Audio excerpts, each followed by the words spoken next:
Hello, my name is Roy Newcombe. I'm one of the founding directors of the original Community Sports Centre in Tyne Valley. Right now, I'm the only living member of that group.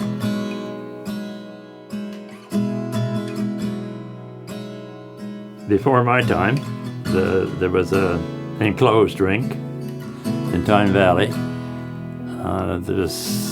I don't remember it, but I've heard about it. They said the goalie from Tyne Valley had catalogs for his knee pads. In the late 40s, a rink was installed at the Mount Pleasant Airport, a hangar at the Mount Pleasant Airport. This was on a rental basis, and it operated until 1955. And at that time we had a huge ice storm which took down all the lines and everything in the area. We had no power then until the first day of May. The open air rinks were opened in Freeland, in Ellerslie, and in Northam. This looked after the hockey in the area for a short time. The government of the day said that the money that had been paid in, the amount of $1,500, would be given to a new closed-in sports center. So that was the only funds we had.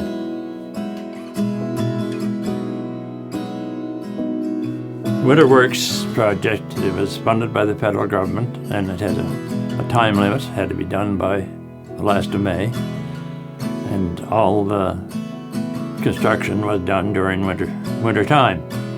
We didn't have a 5-cent stamp when we started that. And it just kept going and going, and each person that worked in the Winter Works program, it was, I think they got 90 cents an hour, and they kicked back 5 cents. And the foreman got $1.10, and they kicked back 15 cents. This is what bought materials, and not too many had too much experience.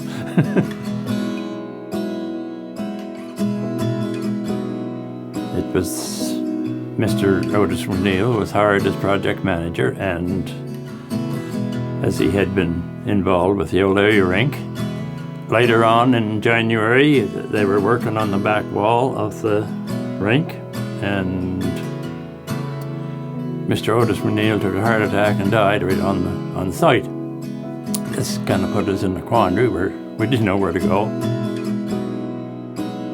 The first lumber that we cut was white spruce, and when Mr. Ramsey came on, he said white spruce wasn't suitable. As it died out, the knots would drop out. So we found another source, and it was black spruce. The white spruce, we sold it, and turned a little bit more money into the project. We decided to go to Rob Engineering in Amherst. Carmen and Sid Inman went over to see them, and they quoted us a price of $20,000 each, truss. So Sid Inman said, well, why don't, we thought probably 5,000 would be good. And they kind of laughed at him. But anyway, the foreman there said, now just wait a minute, gentlemen. We're facing a layoff here. And if we can see what we can do with these people. So he said, stay over for the night. And the next morning he met with them and said that we'll deliver the Tyne Valley $5,000 each. That was still $50,000, but it was a lot better than $100,000. So I think, looking back, it was a good venture for Rob, because there's either 4 or 5 rinks on the island built with the same style, and there's 3 or 4 in New Brunswick built with that style. So they didn't lose anything by setting up one that suited us. Early one morning in April, weight limits were on. They landed the trusses, unloaded them, and left. No one saw them or heard of them. So it was a surprise to everyone when we got to work that morning, the trusses were laying there.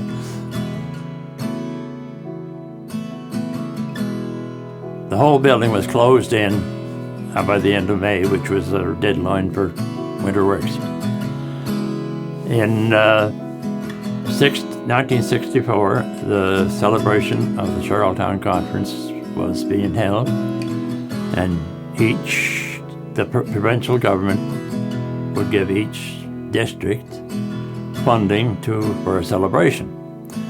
All the districts in the area pooled their sources to make one celebration at the rink.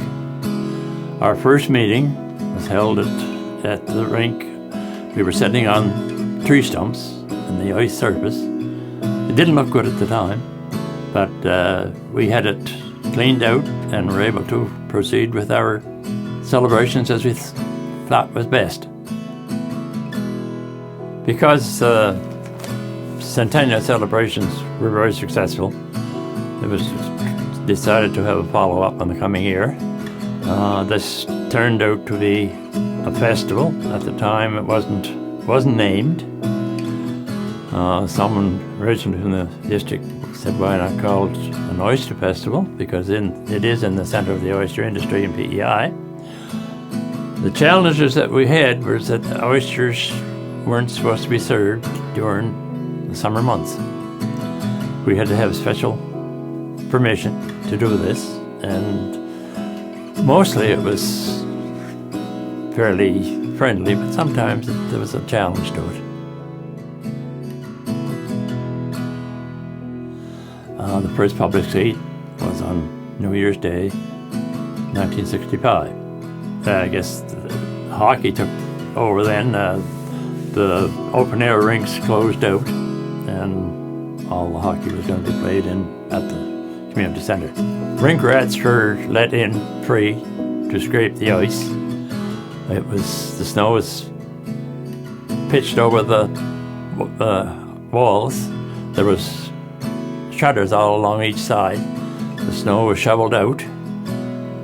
This took place for a while, but after the game was over, the rink rats disappeared, so it ended up that the caretaker had to do the whole thing. Minor hockey rates previous to the rink was 25 cents per year. This was doubled to 50 cents, which some people didn't think was right. Because of the rink, it was, everybody pooled the resources to put something on. And I've seen pictures of, the parade and everything that took place, and you think for sure it was had been going for years. It's just something that sprung up and everybody kicked in.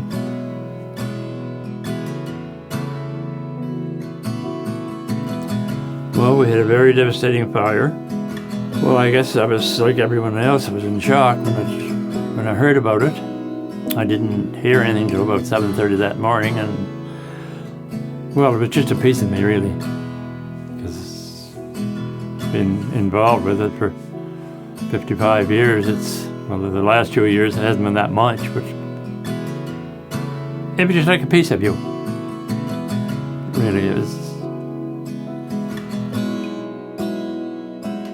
Knowing the people in the area, I feel that we're going to be bigger and better than ever. That is my hope, and I hope I see it.